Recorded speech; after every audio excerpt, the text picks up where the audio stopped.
स्वागत है आप सभी का आपके अपने चैनल सॉल्यूशन जीवन का।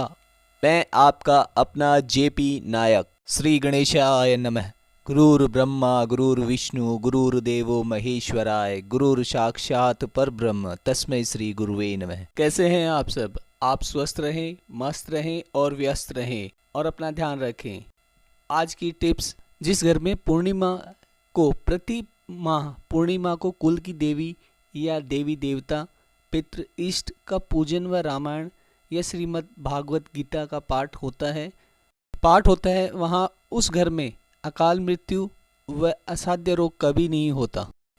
जिस घर में रामायण या भगवत गीता रखी हो, उसका आदर सम्मान होता हो, उसे पढ़ा व सुना जाता हो, वह सम्मान व आदर भाव रखा जाता हो जिसके प्रति, उस घर में भूत पिशाच, जिन, प्रेत, बाधा, रोग, कष्ट, पीड़ा आदि कभी नहीं होती। आज हम जिस विषय में चर्चा करने जा रहे हैं उसमें आप अपना विवेक, अपना ज्ञान अनुभव करेंगे। आप खुद स्वयं महसूस करें कि ये सही है या गलत। ये आप अपने विवेक पर निर्भर करें और अनुभव करें। इस ब्रह्मांड में सब कुछ भौतिक व अभौतिक सब कुछ आयामी है। आयाम व डायमेंशन पर निर्धारित बना हुआ है। समस्त सृष्टियों में रचने वाले सृष्टा हर एक तत्व, हर एक मॉलिक्यूल को आयाम से निर्धारित किया है, डायमेंशन से ही बनाया गया है। पूर्व हमारे सत्य सनातन धर्म संस्कृति के अनुसार आयाम 64 होते हैं, लेकिन हम 11 आयाम पे बात करेंगे, यानी 11 डायमेंशन, शून्य से लेकर 11 आयाम तक चर्चा करेंगे। वाई थ्योरी और एम थ्योरी में बताया गया है। कुछ शोधकर्ता 11 तो कुछ शोधकर्ता 16 बताते हैं। तो चलिए चर्चा करते हैं आयामी दुनिया की। एक आयाम जिसमें एक ही दिशा में जाया जा सकता है, ऊपर नीचे। दूसरा आयाम जिसमें ऊपर नीचे व दाएं बाएं जाया जा सकता है। हम रहते हैं 3 डायमेंशन दुनिया में। 3 डायमेंशन में हम आगे पीछे, ऊपर नीचे और दाएं बाएं जा सकते हैं। 2 आयामी दुनिया जिसे हम टीवी या टेलीविज़न या मोबाइल में दिखने को 3D जैसा लुक हो सकता है, लेकिन वो एक्चुअल में 2D ही होता है। हम जिस दुनिया में रहते हैं वह 3 आयामी दुनिया है, यानी 3 डायमेंशन में है। आगे पीछे, ऊपर नीचे, दाएं बाएं और मूवमेंट करते हैं। सब कुछ इस आयाम में, सब कुछ 3 डायमेंशन में रचा गया है। चौथा आयाम है समय। समय से सब कुछ बंधा है। हम जो 3 आयामी दुनिया है उसमें हम पीछे से आगे जा सकते हैं, आगे से पीछे नहीं जा सकते। समय में सब कुछ बंधा है। हमारी दुनिया 3 से 4 आयाम तक जीवन व जीव जंतु या जीव जगत सब कुछ समाया है। इसी तक सीमित व सामान्यतः निर्धारित है या सीमित है। चौथा आयाम जिसे समय कहा गया है, समय कहते हैं, वह अनुभव व ज्ञान किया जा सकता है, लेकिन उसे रोका नहीं जा सकता। वह अपनी ही गति से चलता जाता है और सभी जीव जगत को अपने अंदर समेटे हुए है, बांधे रखता है। सभी की जीवन चक्र इसी से बंधा हुआ है। दुनिया 3 या 4 आयामी दुनिया इसी में सीमित है और बंधी हुई है।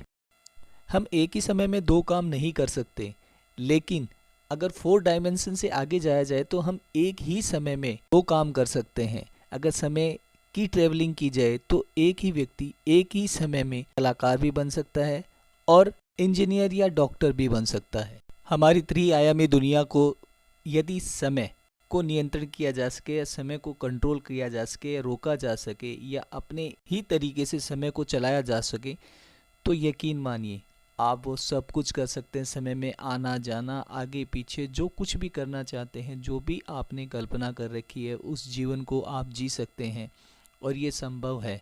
आप कहेंगे ये क्या बचपना है? बचपना नहीं, वास्तविकता है। केवल जानना है।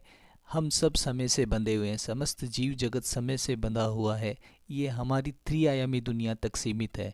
चौथे आयाम जो समय है, उसको अगर हम जान लें, उसको हम पढ़ लें, उसके अनुसार करें तो हम सब कुछ कर सकते हैं। एक ही समय में बहुत कुछ किया जा सकता है। हमारी भौतिक साइंस ने बहुत तरक्की या बहुत विकास या बहुत डेवलपमेंट किया है, लेकिन कितना भी विकास कर ले, ये 3 आयाम से आगे जा ही नहीं सकते। यानी समय से परे जाना, इस भौतिक साइंस के समय हो चला है दिव्य प्रयोग का।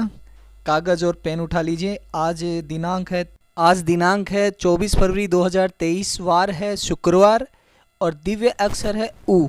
ऊ से ऊर्जा, ऊर्जावान, और दिव्य अंक है 606। करिए इस दिव्य प्रयोग को और मैनेज कीजिए अपनी समस्त एनर्जी को और करिए अपने आप को सफल। सीमा से बाहर है, इस चौथे आयाम से परे अगर जाना है, इन सभी आयामों या डायमेंशन को जानना है तो हमें वैदिक सनातन धर्म संस्कृति को जानना होगा। हमारे वेदों, पुराणों व वैदिक धर्म के अध्ययन के बारे में, इस शोध के बारे में हमें विस्तृत जानना होगा, क्योंकि 64 आयामों के बारे में विस्तृत विश्लेषण किया जा चुका है।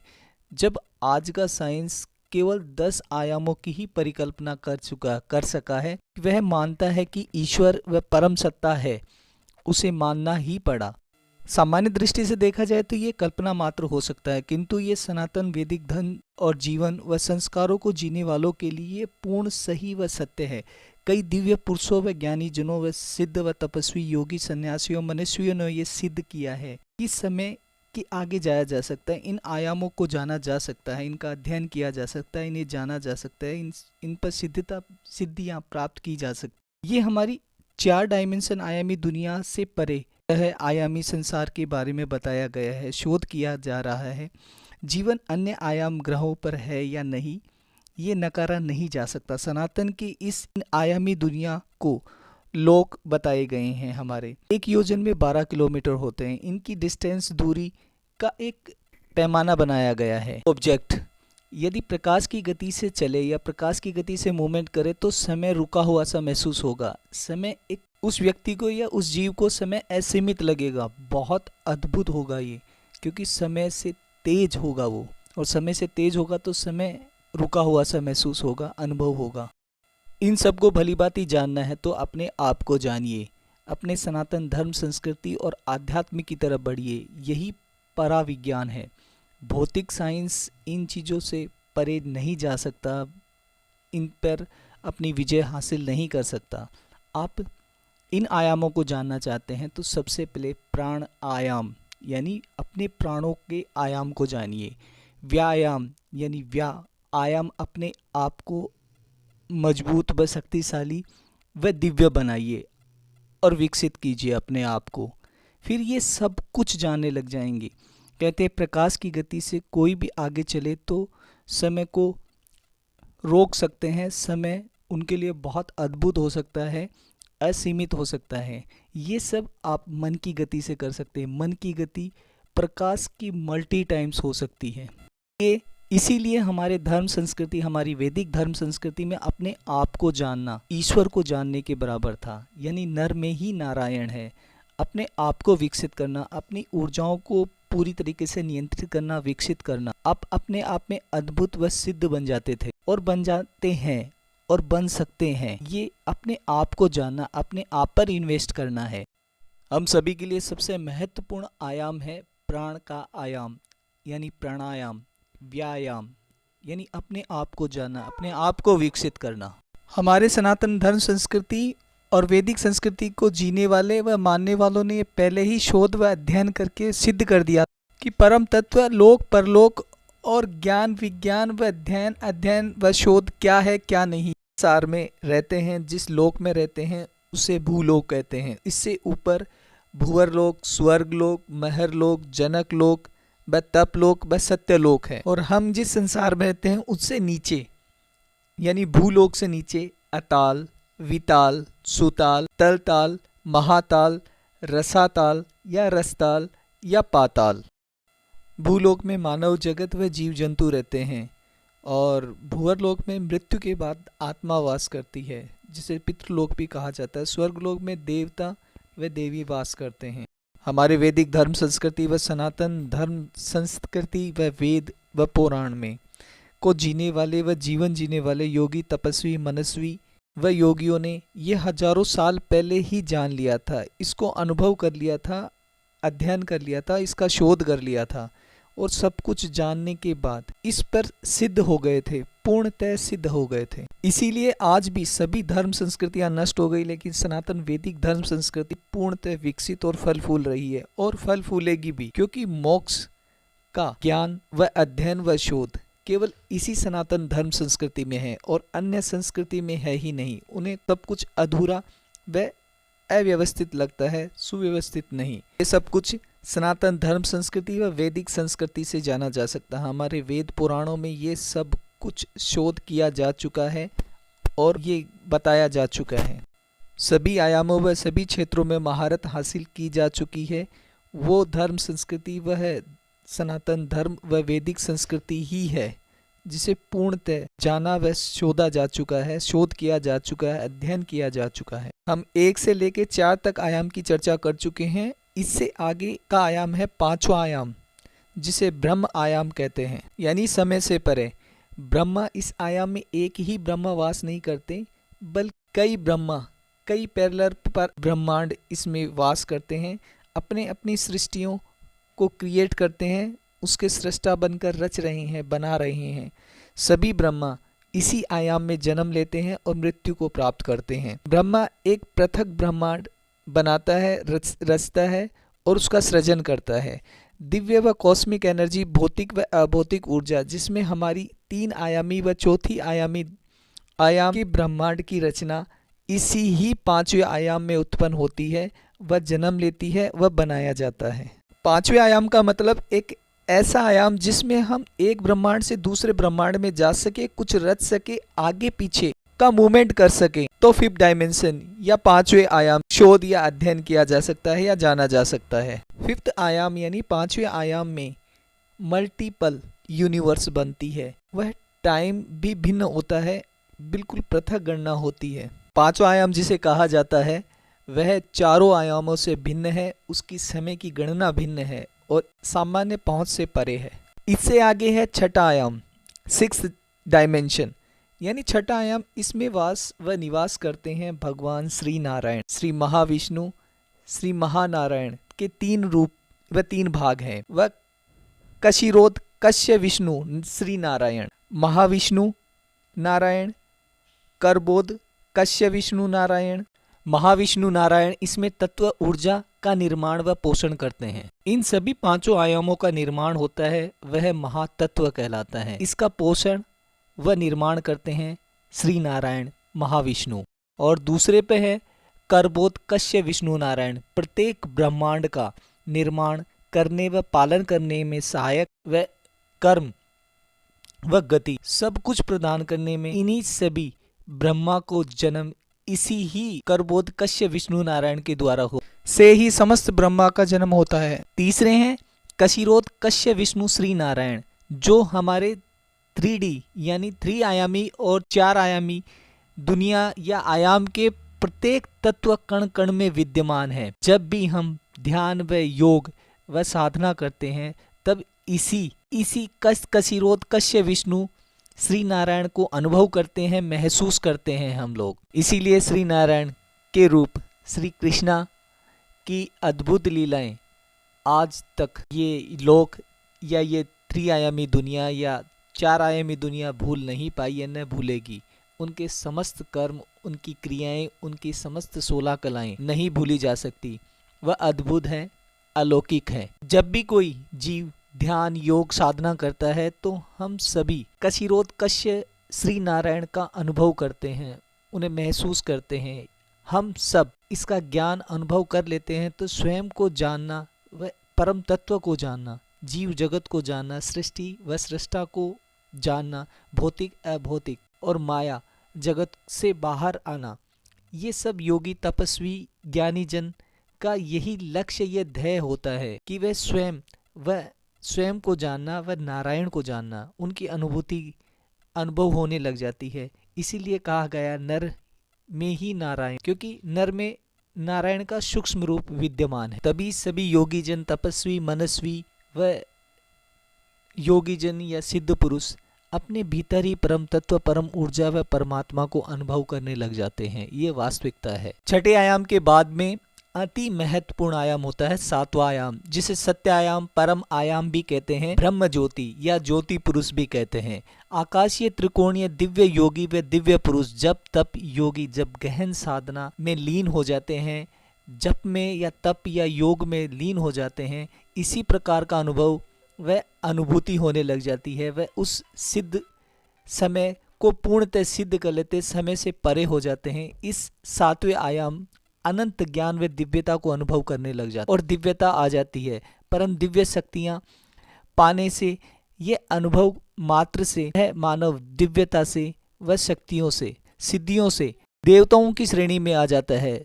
दिव्य व सिद्ध योगी व तपस्वी व ज्योति पुरुष के लिए कुछ भी, चाहे वह भौतिक हो या अभौतिक, कुछ भी पाना सामान्य सी बात हो जाती है। परम तत्व दिव्य व प्रकाश आ जाता है, दिव्यता आभा आ जाती है। देवताओं के लिए भी जो दुर्लभ है उसके लिए सुगम व सरल हो जाता है। महाज्ञानी परम दिव्य ज्योति पुरुष बन जाता है, तत्व को पाने में समर्थ हो जाता है, अधिपति बन जाता है स्वयं का और परम तत्व को जानने का, ज्ञान की दृष्टि का चरम बिंदु पर पहुंच जाता है वो। इसके बाद जो आयाम स्टार्ट होता है वह 8वां आयाम है, अति विशिष्ट अति विशेष आयाम है। इसे सत्य व मोक्ष का आयाम भी कहते हैं। 8वां आयाम कैलाश पर्वत है। इस 8वें आयाम में भगवान सदाशिव और शिव शक्ति भौतिक सूक्ष्म रूप में रहते हैं, जिसे हम सभी भोले शंकर, आदि योगी, महादेव आदि नाम से जानते हैं।